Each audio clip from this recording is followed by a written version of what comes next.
والصلاة والسلام على أشرف الأنبياء والمرسلين وعلى آله وأصحابه أجمعين أما بعد قال الله تبارك وتعالى في القرآن المجيد والفرقان الحميد أعوذ بالله من الشيطان الرجيم بسم الله الرحمن الرحيم أمن خلق السماوات والأرض وأنزل لكم من السماء ماء صدق الله ومولانا العظيم. معزز سامعین حضرات، آج کی تراویح میں جو قرآن مجید پڑھا گیا، پہلی رکعت کی پہلی آیت میں جو تلاوت کیا گیا، اس پہلے صفحے میں اللہ تعالیٰ نے کچھ سوالات کیے ہیں بندوں سے. اللہ نے خود پوچھا ہے کہ جو تمہیں نظر آنے والی چیزیں ہیں، جیسے یہ آسمان ہے، زمین ہے، یہ کس نے پیدا کیا؟ اب ایک روٹین ہوتی ہے، انسان صبح ہوتی ہے، شام ہوتی ہے، عمر یوں ہی تمام ہوتی ہے، ایک زندگی ویسی بھی ہوتی ہے. تو اللہ تعالیٰ نے اس دنیا میں کوئی بھی چیز ایسے ہی بیکار میں نہیں پیدا کیا ہے. وَمَا خَلَقْتَ هَذَا بَاطِلًا، اللہ نے کوئی چیز بیکار نہیں بنائی ہے. تو اللہ نے سوال کیا ہے کہ یہ جو نظر آنے والے آسمان ہیں، ان کو کون پیدا کیا اور اس زمین کو کس نے بچھایا؟ تو اللہ نے ان سوالات کو اٹھا کر بندوں کی توجہ کو اپنی قدرت کی طرف مبذول کرائی ہے کہ دیکھو تو صحیح، اتنا شاندار جو آسمان ہے صرف دیکھنے کے لیے نہیں ہے، بلکہ اس سے ہزاروں فائدے تمہارے لیے اللہ تعالیٰ نے پیدا فرمائے ہیں. اس میں سورج کو نکالتے ہیں، اسی سے چاند کو نکالتے ہیں، پھر اس سے ہی پانی برساتے ہیں، اسی پانی سے تمہارے لیے سارے درخت اگتے ہیں، اور پھر وہ تمہارے لیے کھانے پینے کے استعمال میں ہوتے ہیں. بغیر پانی کے انسان کا گزارا بھی مشکل ہے. تو اللہ تعالیٰ نے کئی سوالات فرمائے ہیں کہ آسمان کو کس نے پیدا فرمایا، زمین کو کس نے پیدا فرمایا، اور اَمَّن یُجِیبُ الْمُضْطَرَّ اِذَا دَعَاهُ، جب تم پریشان ہوتے ہو تو تمہیں کون سکون عطا فرماتا ہے. خاص کر وہ لوگ جو سمندر میں کشتیوں میں چلتے ہیں، جب طوفانی ہوائیں چلتی ہیں تو کشتیاں جب ڈاواڈول ہوتی ہیں تو اس وقت کون تمہیں سہارا دیتا ہے، کون تمہیں ایک راستے کی طرف رہنمائی کرتا ہے. تو اللہ تعالیٰ نے کئی سوالات کر کے اپنی قدرت کے بارے میں بندوں کے ذہنوں میں بات ڈالی ہے کہ یہ سب کچھ جو ہو رہا ہے یہ صرف اور صرف اللہ کی ذات ہی ہے، یہ سب کرنے والی ہے.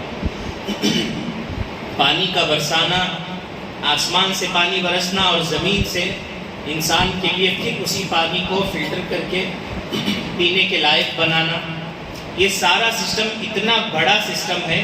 دنیا میں اگر آپ دیکھیں گے تو معمولی سا ایک گھر کی، ایک بلڈنگ کے لوگوں کے پانی کے لیے کتنا انتظام کرنا پڑتا ہے. پورا پلمبر کا سسٹم ہے، ٹینکی بٹھانا پڑتا ہے، پھر اس کو موٹر ہونا پڑتا ہے، کرنٹ کی ضرورت ہوتی ہے. بہت ساری ضرورتوں کے بعد، بہت سارے انتظامات کے بعد انسان کے لیے پانی کا استعمال ہوتا ہے.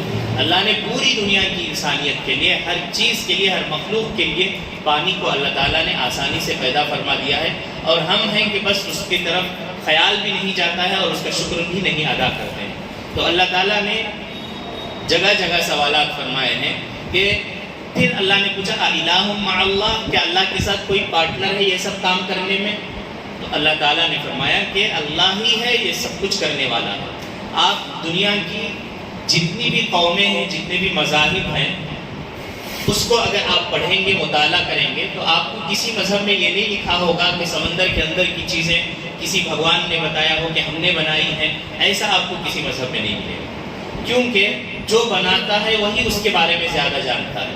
مثال کے طور پر اگر کسی کے پاس کوئی پرس ہے، ویلٹ ہے، تو اس میں کیا کیا چیزیں ہیں کون جانتا ہے؟ جس کا ہے وہی جانتا ہے. اسی طرح زمین اور آسمان کی باتیں کرنے والی ذات صرف اللہ رب العزت کی ہے، اور اللہ ہی نے ان سب کے بارے میں بتایا ہے کہ زمین کے اندر کیا ہوتا ہے، آسمان کے اوپر کیا ہوتا ہے، ماں کے پیٹ میں کیا ہوتا ہے. یہ سارے سسٹم کو اللہ ہی نے اپنے کلام میں واضح طور پر بتایا ہے. اور پھر ہم دیکھتے ہیں کہ اللہ نے فرمایا يُنبِتُ لَكُمْ بِهِ الزَّرْعَ وَالزَّيْتُونَ وَالنَّخِيلَ وَالْأَعْنَابَ، یہ سارے درخت، شجر، یہ آسمان زمین سے کون اگاتے ہیں؟ ایک چھوٹی مثال میں نے اس سے پہلے بتایا کہ 3 فلور کی بلڈنگ پر اگر پانی اسٹور کرنا ہے تو اس کو ایک ٹینکی کی ضرورت پڑتی ہے. آپ کتنا بھی بڑا درخت دیکھ لیں، اس درخت کی آخری پتے میں بھی پانی پہنچتا ہے، یہ بھی اللہ کی قدرت ہے. ہم کو نظر نہیں آتا ہے، لیکن آپ اگر اس کو مائکروسکوپ میں یا مخصوص آلہ میں دیکھیں گے تو آپ کو نظر آئے گا اس میں بھی باریک باریک لائنز بنی ہوئے ہوتے ہیں. تو اس پتے کو بھی تازہ رکھنے کے لیے اللہ کی قدرت کا نظام چلتا ہے جس میں اللہ تعالیٰ پانی کو پہنچاتے ہیں. زمین کے اندر سے وہ درخت پانی کو کھینچتا ہے اور پتوں کے آخر تک پہنچاتا ہے. یہ سارا سسٹم کون چلا رہا ہے؟ یہ بے شک اللہ رب العزت ہی چلا رہے ہیں. جب یہ ساری باتیں انسان کے دماغ میں ہوں گی تو پھر اس کے لیے کام کرنا، اللہ کے احکام پر عمل کرنا آسان ہو جاتا ہے کہ ہم کسی ایسے ویسے کی عبادت نہیں کر رہے ہیں، بلکہ جو ساری کائنات کا خالق ہے ہم اس کے لیے عبادت کرنے کے لیے آتے ہیں.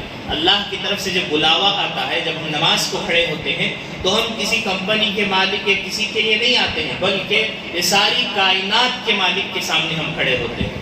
تو وہ ساری چیزیں ہمارے ذہنوں میں ہونی چاہیے کہ اس دنیا کی ہر چیز جس کو پیدا کیا ہے وہ اس اللہ نے پیدا کیا ہے. اسی اللہ کے حکم کو مانتے ہوئے ہم اللہ کی عبادتیں کرتے ہیں، اور جس کام سے ہم بچتے ہیں وہ بھی اس لیے کہ اس اللہ نے حکم دیا ہے، اس لیے ہم بچ رہے ہیں.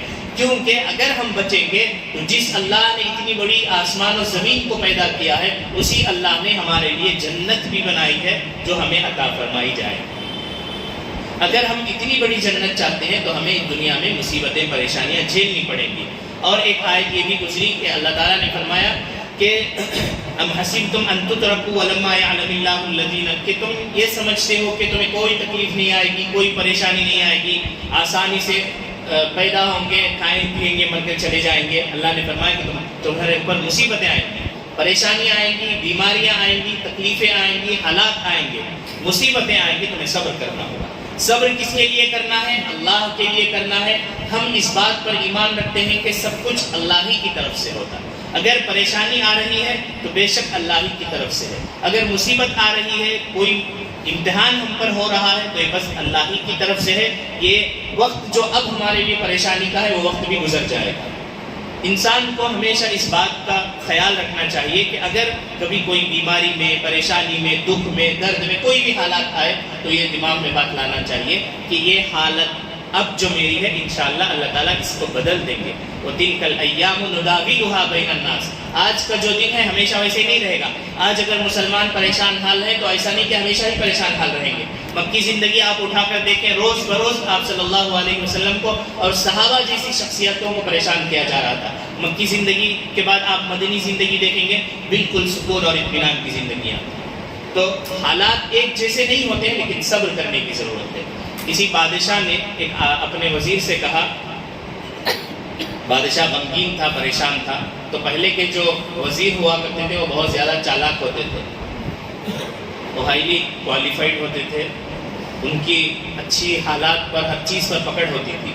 آج کے جیسا نہیں کہ ڈگریاں فیک بنا کر اوپر چلے جاتے ہیں یا رشوت دے کر. تو بادشاہ ایک مرتبہ بہت غمگین تھا، پریشان تھا. اس نے کہا وزیر سے کہ میں بہت پریشان ہوں، مجھے کوئی ایسی بات بتاؤ جس سے میں سکون حاصل کروں. پھر بادشاہ نے کہا کہ اچھا ایک کام کرو. بادشاہ کے پاس ایک انگوٹھی تھی، بادشاہ نے وزیر کو دی کہ انگوٹھی لے جاؤ اور اس میں ایک ایسا جملہ لکھ کر لاؤ کہ اس جملے کو جب بھی میں دیکھوں، اگر پریشان رہوں میں تو خوش ہو جانا، اگر میں خوش رہا تو وہ دیکھ کر مجھے پریشانی آ جانا. تو وزیر ہوتا ہے، اس نے بہت سوچنے سمجھنے کے بعد، آپ میں سے بھی کئی لوگوں کو معلوم ہے، اس نے اس میں ایک جملہ لکھا کر لایا اور بادشاہ کے سامنے پیش کیا. بادشاہ نے جب اس انگوٹھی کو دیکھا تو اس کو پڑھا، اور پڑھ کر بادشاہ نے اس بات کو مان لیا کہ بالکل ویسے ہی یہ جملہ ہے جیسے میں چاہ رہا تھا.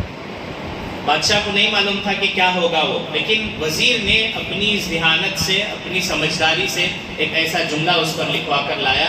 جب بھی بادشاہ غمگین ہوتا تھا اس کو دیکھ کر اس کو تسلی ہو جاتی تھی، اور جب خوش و خرم رہتا تھا اس کو دیکھ کر اس کی خوشی دور ہو جاتی تھی.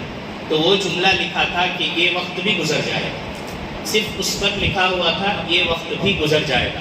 جب وہ پریشان ہوتا تھا تو وہ انگوٹھی دیکھتا تھا، اچھا یہ وقت بھی گزر جائے گا، اس کا مطلب اچھا وقت آئے گا. جب اچھے وقت میں ہوتا تو زیادہ اترانے کی، تکبر کرنے کی ضرورت نہیں، کیونکہ یہ وقت بھی بدلنے والا ہے۔ تو اللہ تعالیٰ ہر چیز کو اپنے اندازے کے مطابق، قدرت کے مطابق لے کر چلتے ہیں۔ اگر ہم پر حالات آتے ہیں تو یہ کوئی بڑی بات نہیں ہے، عجیب بات نہیں ہے۔ صحابہ کو، نبیوں کو تک اللہ تعالیٰ نے آزمایا ہے۔ حضرت ایوب علیہ السلام کا بھی واقعہ گزرا تھا، جس میں کئی سال تک آپ کو بیماری میں رکھا گیا۔ تو جب نبیوں کے ساتھ بڑی بڑی بیماریاں، عام طور پر لوگوں کو شکایت ہوتی ہے، مثال کے طور پر کبھی کسی کے گھر میں خدا نہ کرے کبھی بیماری ہو جاتی ہے، تو کچھ دن کے بعد لوگ سمجھتے ہیں بیماری ہے، اچھی ہو جائے گی۔ اگر لمبے دنوں تک بیماری ہوتی ہے تو یہ شکایتیں زبان پر آنے لگتی ہیں، کیا کہ دیکھو اللہ ہمارے گھر میں ایسا کرنا تھا، انہوں نماز بھی پڑھتی، روزے بھی رکھتی، صدقہ بھی کرتی، پھر بھی دیکھو اللہ ہمارے گھروں میں ایسے سے پریشانی ہے، انہیں آرام سے ہے، گیس کھا لیتے، اسے کیا بیچ نہیں ہو رہا، ہمیں عبادت کرنی، ہم نہ چاہیے پریشانی۔ پھر اسی گھر میں ایک اور پریشانی، بہن کا خلا ہو گیا کہ طلاق ہو گیا کہ پھر ایک اور پریشانی، ہمیں کون سا گناہ کرے تھے رنگا ہم نہ چاہیے ہو رہا، پھر اس کے بعد کوئی اور والد صاحب کا یا والدہ کا کوئی حادثہ، پھر وہ اور پریشانی۔ تو انسان کی زبان سے شکایتیں شروع ہونے لگتی ہیں۔ انسان کو سوچنا چاہیے کہ اللہ نے جو آنکھیں دی ہیں، جو دماغ دیا ہے، جو ہاتھ دیے ہیں، ایک کروڑوں کی نعمتوں سے بھی زیادہ بہتر ہے۔ جب حضرت ایوب علیہ السلام کو بیماری سے دوچار ہونا پڑا، تب کسی نے، لوگوں نے کہا کہ آپ اللہ سے دعا کیجئے، آپ کی دعا تو قبول ہوتی ہے، اللہ حالات بدل دیں گے۔ تو حضرت ایوب علیہ السلام نے کہا کہ مثال کے طور پر اگر میری عمر 70 سال ہے تو 70 سال تک اللہ تعالیٰ نے مجھے خوشحال رکھا تھا، کوئی بیماری نہیں تھی، کوئی پریشانی نہیں تھی، تکلیف نہیں تھی، اس کا شکر تھا۔ اب اگر کچھ سال کے لیے وہ بیماری دے رہا ہے تو میں کیوں شکوا کروں؟ اس کی امانت ہے، یہ جسم اسی کا ہے، یہ روح بھی اسی کی ہے، یہ دنیا بھی اسی کی ہے، یہ سب کچھ اسی کا ہے۔ تھوڑی سی اگر وہ بیماری دے کر آزمانا ہے تو میں شکایتیں کیوں کروں؟ تو یہ جب نبیوں کے ساتھ ہوا ہے تو ہمارے ساتھ ہونا کوئی مشکل نہیں ہے، بس ہمیں آزمایا جائے گا۔ آپ سب جانتے ہیں اچھی طرح کہ سونا ایک جب زمین کے اندر ہوتا ہے تو اس کی ویلیو نہیں ہوتی ہے، جب وہ ایک خوبصورت ہار کی شکل میں ہو جاتا ہے تو اس کی قیمت بڑھ جاتی ہے۔ اس زمین کے سونے سے لے کر ہار تک بننے میں جو وقت گزرتا ہے اس کو گرم بھٹی میں، آگ میں تپایا جاتا ہے، اس کے بعد اس کی وہ شکل ہوتی ہے۔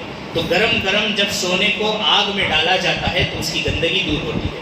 اسی طرح اللہ تعالیٰ اپنے بندوں کو پریشانیوں میں، مصیبتوں میں، تکلیفوں میں، بیماریوں میں ڈال کر اس کو ایسا صاف کر دیتے ہیں، گناہوں سے پاک کر دیتے ہیں کہ وہ اللہ کے پاس جب پہنچتا ہے تو بالکل نیک ہو کر، گناہوں سے پاک ہو کر پہنچتا ہے۔ تو انسان کو پریشان ہونے کی، دل آزردہ کرنے کی ضرورت نہیں کہ جب حالات آ جائیں، صبر کرنے کی ضرورت ہے، اور اللہ کی جو نعمتیں اس کے ساتھ فی الحال موجود ہیں اس پر شکر کرنے کی ضرورت ہے۔